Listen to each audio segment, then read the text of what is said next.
सच्ची मेहनत। गांव का नाम था सोनपुर, जो अपनी हरी भरी खेती और सुंदर नदियों के लिए प्रसिद्ध था। सोनपुर में हर तरफ हरे भरे खेत और बहती नदियां थीं, जो इसे और भी सुंदर बनाती थीं।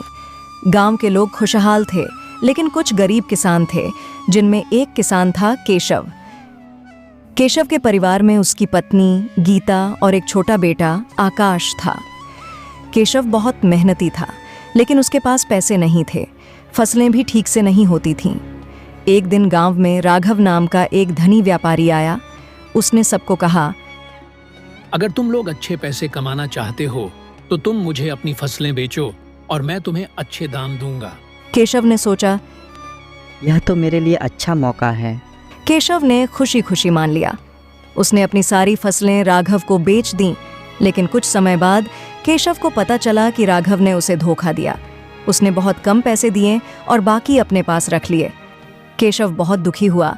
उसने गीता से कहा, अब हमें और ज्यादा मेहनत करनी होगी। हमें खुद पर विश्वास करना होगा। गीता ने कहा, हाँ, हमें फिर से खेतों में और ज्यादा मेहनत करनी होगी। उन्होंने मिलकर खेतों में काम करना शुरू किया। उन्होंने दिन रात मेहनत की। कुछ महीनों में उनकी फसलें अच्छी हो गईं। अब केशव अपने परिवार को अच्छे से पालने लगा। जब राघव ने देखा कि केशव फिर से सफल हो गया है, तो उसने उसे फिर से धोखा देने की कोशिश की। लेकिन अब केशव समझदार हो गया था।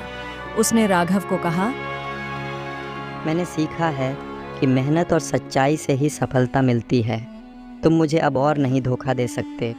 गांव के लोग केशव की बात सुनकर खुश हुए। उन्होंने केशव की सराहना की। राघव को अपनी गलती का एहसास हुआ और उसने केशव से माफी मांगी। इस तरह केशव ने साबित कर दिया कि सच्ची मेहनत से ही सफलता मिलती है।